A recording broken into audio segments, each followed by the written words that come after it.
And good evening, everyone. Welcome to Cheddar Politics special coverage of the 2020 general election. Okay, it's certainly the election of a lifetime, and we could be in for a bumpy and long road tonight. Let's take a look at where some of the numbers are at right now. There have been projections from the Associated Press, especially when it comes to South Carolina, that state, President Trump going into that category for him. Vermont and Virginia going into Joe Biden's category tonight. And we're also watching Kentucky. That is a state that is going into President Trump's column tonight. This is pretty fascinating. Obviously, Florida really not going so well for Joe Biden tonight in retrospect to where Hillary Clinton was at in 2016.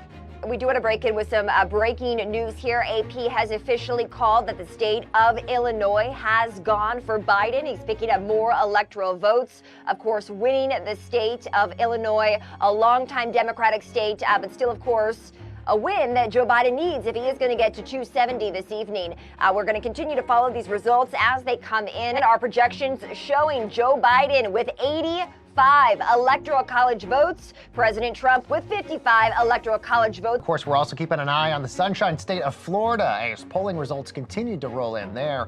And no doubt a win for Joe Biden in Florida would greatly narrow the path to re-election for President Trump, but so far those numbers are not looking good for Biden. When we think about the president's path so far for a second term, so far he's outperforming a lot of those places and states we didn't think he was going to do well in polls. Florida, Georgia, North Carolina, Ohio. He's actually doing better than what the pollsters had him. It is looking significantly more likely that Arizona in particular is going to be called for Joe Biden, though the Associated Press, our partners in this decision making tonight, have not yet called it for Arizona. He is up by a significant margin over incumbent President Donald Trump. This would also be the first state we've seen so far that voted for President Trump in 2016 but has flipped to vote for a Democrat in 2020. I think there is going to be a bit of a come to Jesus moment for many who consider themselves professional pollsters, both between how disastrously wrong so many of the projection polling models, which admittedly from time to time we should remind our viewers are more snapshots of the moment than necessary long-term projections, but disastrously wrong in 2016.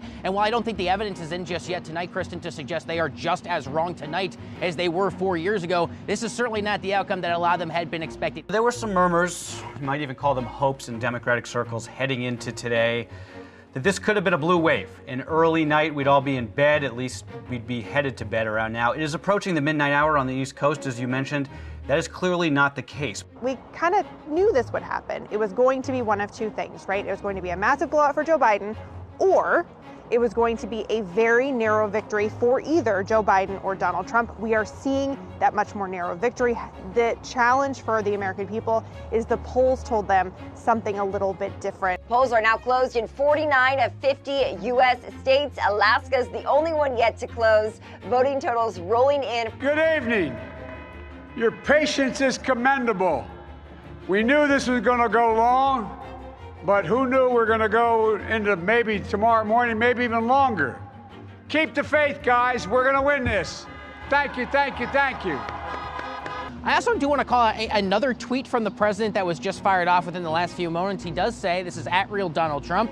Perhaps you're familiar with that Twitter account. He says, "We are up big, but they are trying to steal the election. We will never let them do that. Votes cannot be cast after the polls are closed." Of course, it has been said, at least with direct comparisons to the 2020 election, if you are going to steal an election, the first thing you do in the world of dirty politics, you accuse the other side of trying to steal an election. What went wrong in Miami-Dade County? How could Democrats have not been more competitive tonight in the state of Florida? You dumped gobs of money into the state to try and flip it, knowing that the president needed to win the state of Florida, and Democrats have failed. We're not going to learn who won the presidency tonight. We may not even learn it tomorrow or Thursday. This could take some time, and I think it's incumbent on everyone to make sure that we get the details right. This isn't the night that Democrats hoped for, but it's the night that they cautioned for. So now we need to wait, have patience, wait hours or possibly days to see what happens. The most pressing thing right now, what does President Trump do next? Does he come out? Does he declare victory? Or does he urge caution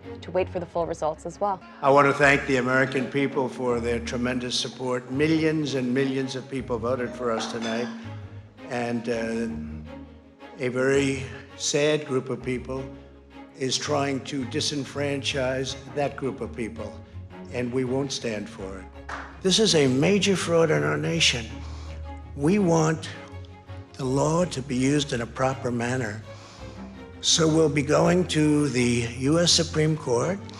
We want all voting to stop. We don't want them to find any ballots at 4 o'clock in the morning and add them to the list, okay? It's a very sad moment. To me, this is a very sad moment, and we will win this, and as far as I'm concerned, we already have won it. So I just want to